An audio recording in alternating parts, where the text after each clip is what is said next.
wa qad hafizahullahu mundu sigorihi min a'malil jahiliyah falam yashrab khamran walam yasjud li sanamin.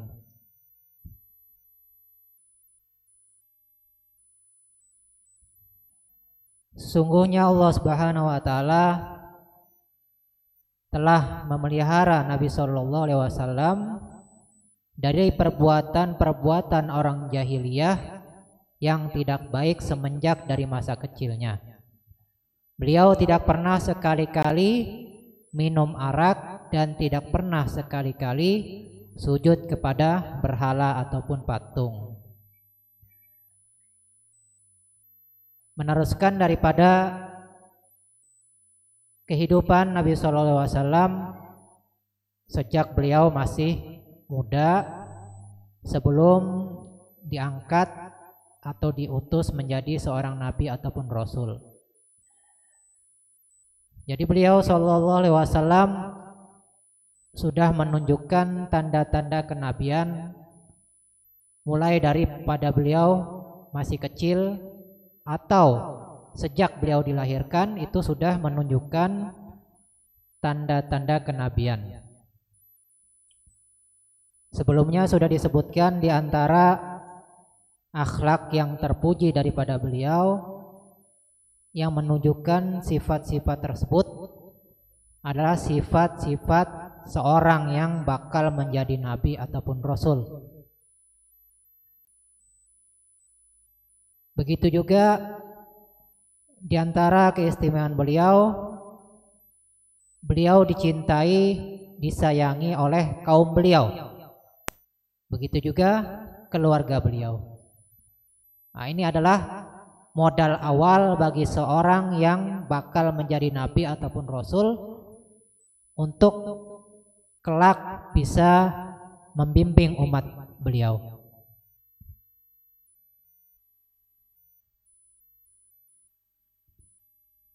Begitu juga penghormatan daripada keluarga ataupun kaum beliau ketika beliau belum diutus menjadi seorang nabi ataupun rasul. Nah, itu menjadi suatu modal awal bagi seorang yang kelak menjadi nabi ataupun rasul. Jadi begitu juga para pewaris nabi, orang-orang soleh itu harus mempunyai tanda-tanda sebagaimana yang sudah kita sebutkan daripada sifat-sifat ataupun tanda-tanda seseorang yang bakal menjadi nabi ataupun rasul.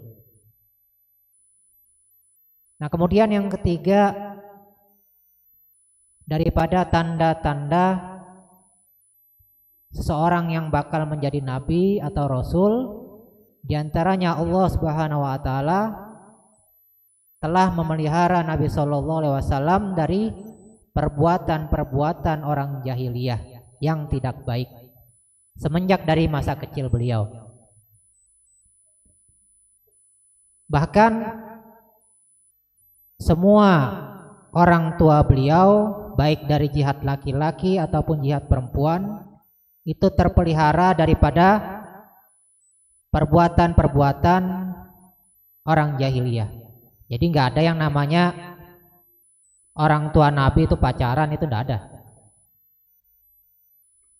Entah orang tua nabi, bapak dan ibu beliau, kakek-kakek beliau, nenek-nenek beliau, itu tidak ada yang pernah seorang pun yang melakukan perbuatan orang jahiliyah seperti yang disebutkan pacaran. Itu nggak ada. Jadi selalu melewati yang namanya pernikahan. Jadi nggak ada yang pacaran, itu nggak ada. Jadi mulai datuk-datuk beliau itu sudah terpelihara sampai kepada beliau sebelum beliau diutus menjadi nabi ataupun rasul, itu beliau terpelihara daripada perbuatan-perbuatan orang jahiliyah. Di antaranya disebutkan di sini beliau tidak pernah sekalipun minum arak. Karena kebanyakan terutama di kaum beliau bangsa Arab itu menjadi kebiasaan minum arak atau khamr.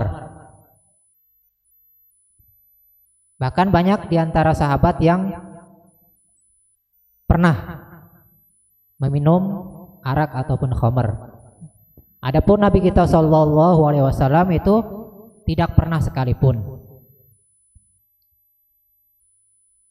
Begitu juga tidak pernah sekalipun sujud kepada berhala atau patung. Bahkan bersumpah menyebut nama berhala ataupun patung itu tidak pernah sama sekali. Bahkan sudah kita lewati diantaranya ketika Nabi Shallallahu Alaihi Wasallam melakukan perjalanan dagang ke negeri Syam, membawa dagangannya Siti Khadijah bersama Maisarah. Ada salah seorang yang berdebat dengan Nabi Shallallahu Alaihi Wasallam, kemudian bersumpah dengan nama Lata dan Uzza. Lata dan Uzza ini diantara sembahan-sembahannya orang Arab ketika itu. Jadi ketika seseorang ini menyuruh Nabi kita SAW untuk bersumpah dengan menyebut nama Lata dan Uzza, Nabi kita SAW dengan keras menentang dan menolaknya. Sehingga si orang yang mendebat Nabi ini akhirnya menyerah dan mengatakan bahwa perkataan yang benar adalah perkataanmu.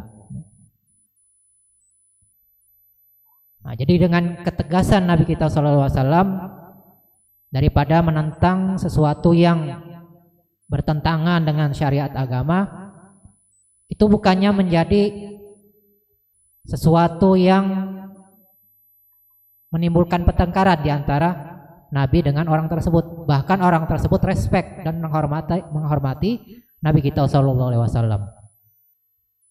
Jadi dengan ketegasan beliau justru menimbulkan keseganan daripada musuh-musuh beliau.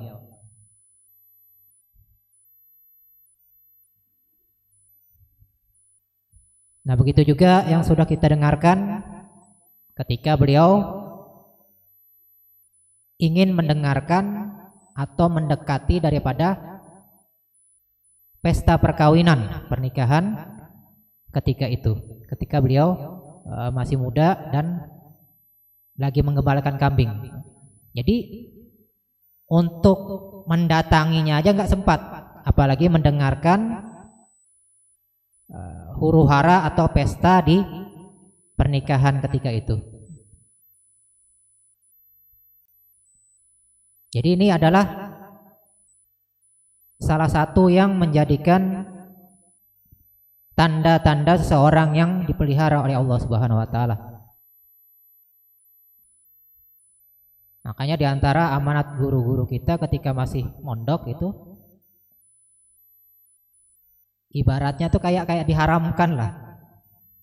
Jangan menghadiri pernikahan. Jadi undangan itu sampai bertumpuk itu nggak pernah menghadiri pernikahan. Sampai 10 tahun misalnya mondok itu berapa ratus itu undangan-undangan pernikahan itu nggak pernah dihadiri. Karena di amanat guru-guru kita jangan pernah menghadiri. Sekalipun itu sesuatu yang mubah atau bahkan sunnah. Nah, itu untuk memelihara daripada hati seorang yang menuntut ilmu.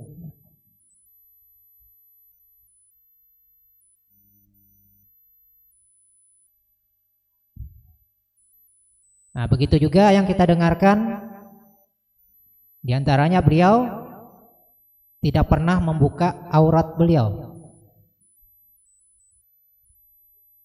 Ketika kerja bakti melakukan renovasi daripada Masjidil Haram.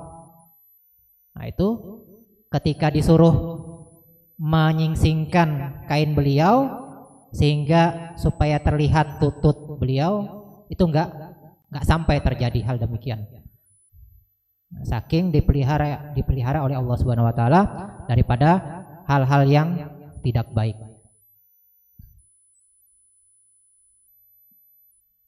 Bahkan sekelas sahabat beliau yang utama yaitu Sayyidina Abu Bakar As-Siddiq, itu beliau tidak pernah juga minum khamar, itu enggak pernah beliau. Menyembah berhala itu enggak pernah. Begitu juga Sayyidina Ali bin Abi Thalib karramallahu wajhah. Kenapa beliau dinamakan karramallahu wajhah? Itu karena beliau tidak pernah bersujud kepada berhala. Nah, jadi sahabat-sahabat Nabi itu banyak juga yang terpelihara daripada perbuatan-perbuatan orang jahiliyah. Bahkan Sayyidina Abu Bakar As-Siddiq itu enggak pernah bersumpah. Enggak pernah bersumpah. Nah, ini sumpah ini kebiasaan orang Arab. Wallahi, kebiasaan orang Arab itu biasa bersumpah, bahkan hal-hal yang sepele itu bersumpah. Jadi Nabi kita SAW itu tidak pernah bersumpah kecuali hal yang memang perlu. Nah, bahkan Sayyidina Abu Bakar As-Siddiq beliau nggak pernah bersumpah kecuali sebagaimana Nabi, kecuali hal-hal yang memang diperlukan. Nah, kemudian wa akramahullahu qablan nubuwah bi mu'jizatin dallat ala idhami mustaqbalihi minha taskhirul ghamamah lahu fi sabratihi tsaniyah ila Syam. Sebelum beliau diangkat menjadi seorang nabi, Allah telah memuliakan beliau dengan beberapa mukjizat atau yang disebutkan irhas. Jadi kalau mukjizat itu biasanya terjadi kepada seorang nabi ataupun rasul. Adapun seseorang yang belum diangkat menjadi nabi ataupun rasul, apabila terjadi sesuatu yang menyalahi adat, yang tidak sesuai dengan kebiasaan, nah itu dinamakan irhas biasanya. Jadi beda kalau mukjizat itu kalau seseorang yang sudah jadi nabi atau rasul. Tapi kalau belum diangkat menjadi nabi atau rasul itu dinamakan irhas. Walaupun sama. Jadi yang namanya mukjizat, irhas ataupun karomah itu semua bersumber daripada qudratullah. Semua berasal daripada qudrat Allah. Cuma dari segi penamaan, apabila seseorang sudah menjadi nabi atau rasul, datang atau timbul dari diri orang tersebut sesuatu yang menyalahi adat, maka itu dinamakan mukjizat. Nah, itu untuk memperkuat, membenarkan daripada pengakuan mereka bahwa mereka adalah seorang nabi atau rasul. Adapun apabila terjadi hal yang menyalahi adat tersebut sebelum mereka menjadi nabi atau rasul, maka itu dinamakan irhas.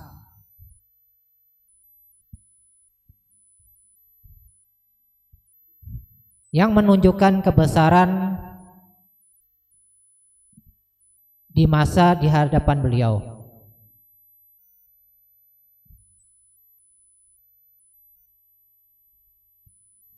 Yang menunjukkan kebesaran masa depan beliau. Nah, jadi irhas tersebut menunjukkan bahwa sesuatu yang bakal besar yang mereka hadapi, yaitu mereka menjadi seorang nabi atau rasul. Dan diantaranya mukjizat itu atau irhas ialah dimudahkannya adanya awan bagi Nabi dalam pelayaran beliau yang kedua kalinya ke negeri Syam. Nah, ini disaksikan sendiri oleh Maisarah. Begitu juga pendeta baik itu Buhairo, Nasturo, mereka menyaksikan bahwasanya Nabi SAW itu dalam perjalanan beliau senantiasa dinaungi oleh awan. Bahkan Siti Khadijah manakala Nabi kita SAW hampir mencapai kota Mekah itu sudah mengetahui dengan melihat awan yang bergerak menuju ke arah kota Mekah. Jadi sudah ketahuan, oh ini Nabi sudah dekat.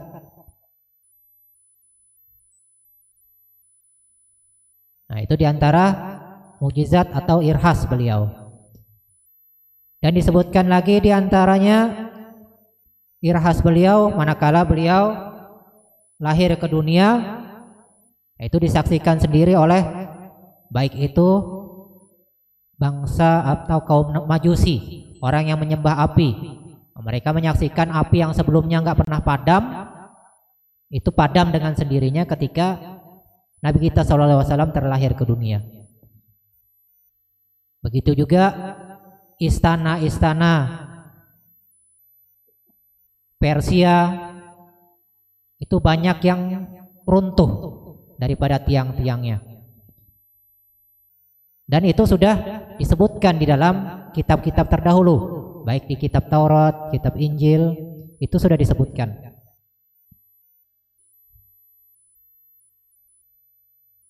Makanya banyak diantara yang masuk Islam itu mereka membaca daripada tanda-tanda Nabi akhir zaman daripada kitab-kitab terdahulu.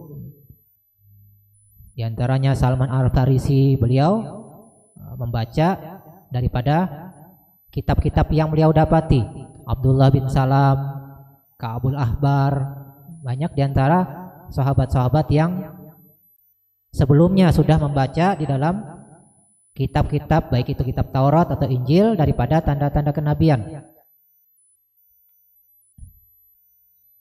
Dan lagi diantaranya manakala Nabi kita SAW di dalam pengasuhan Halimatus Sa'diyah, itu Halimatus Sa'diyah ini diantara kaum beliau itu asalnya termasuk yang paling miskin.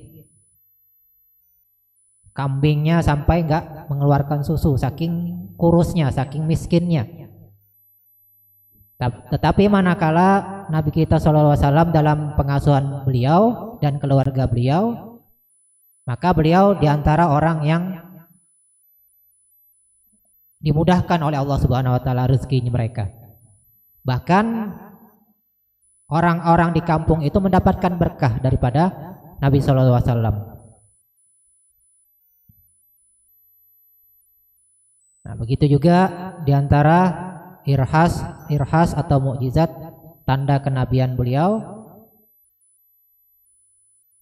ketika beliau lahir itu memancarkan cahaya sehingga nampak istana daripada bangsa Rom, nampak daripada istana Persia.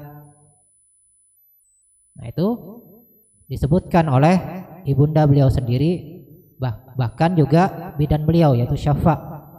Syafa ibunda daripada sahabat Abdurrahman bin Auf. Itu menyaksikan dan diriwayatkan oleh mereka daripada peristiwa-peristiwa tersebut.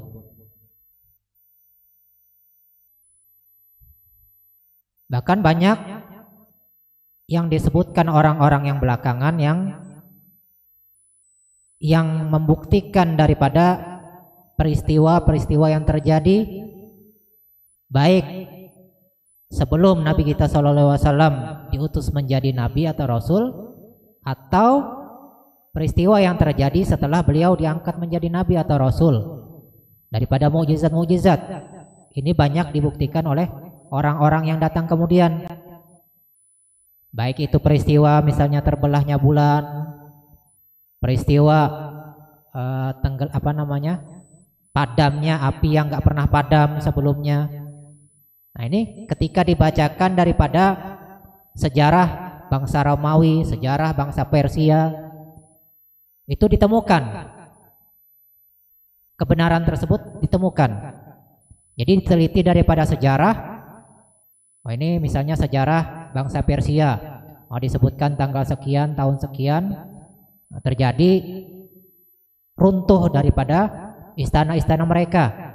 Ketika dicocokkan tanggal tersebut dengan tanggal kelahiran Nabi kita SAW itu tepat dan sesuai dengan perhitungan ilmu falak atau perhitungan kalender, itu sesuai.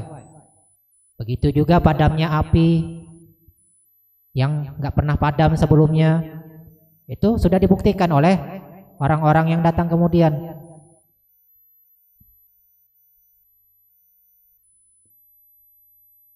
Dan begitu juga di antara irhas ataupun tanda-tanda mukjizat yang ada sebelum Nabi kita SAW diutus menjadi seorang nabi dan rasul, yaitu pengetahuan beliau tentang bahwasanya apa-apa yang terjadi sebelum beliau.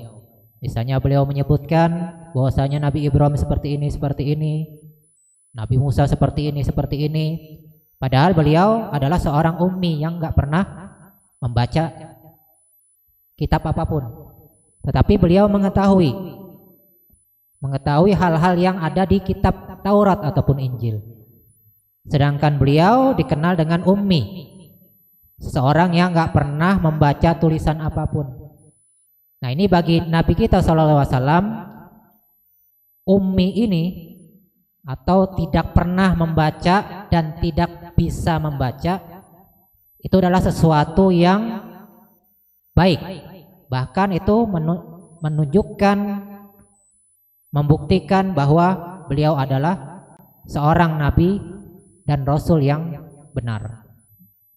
Kalau seandainya beliau bukan ummi, bukan orang yang nggak bisa membaca, pernah membaca, pasti dengan mudah dibantah oleh kaum beliau ketika itu.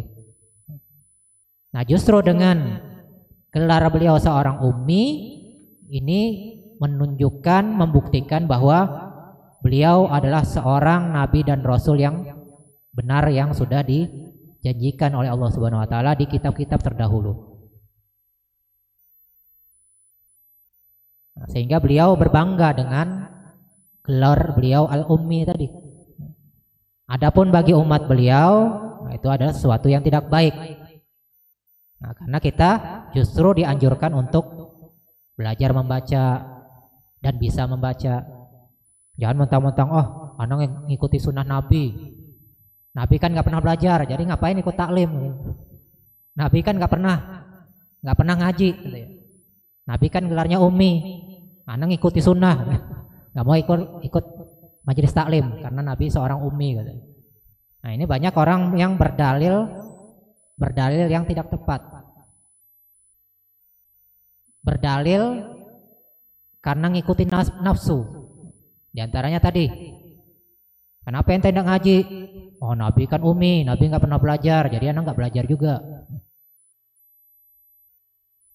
Nah, itulah di antara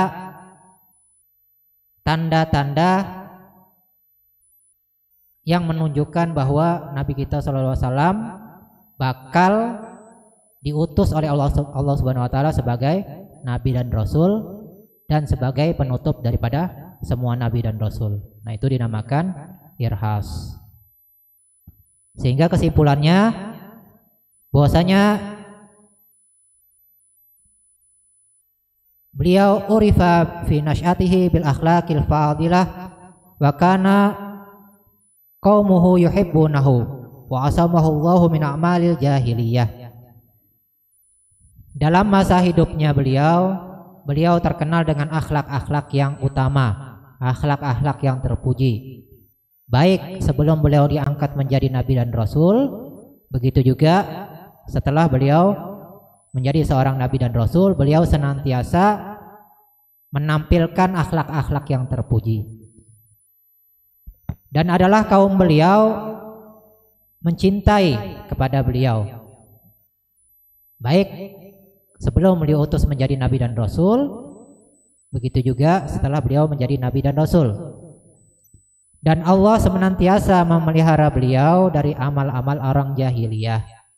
Begitu juga beliau senantiasa di dalam perlindungan Allah Subhanahu wa taala, maksum, terpelihara daripada amalan-amalan orang jahiliyah, baik ketika beliau belum menjadi nabi dan rasul terlebih-lebih setelah beliau diangkat oleh Allah Subhanahu wa taala menjadi nabi dan rasul.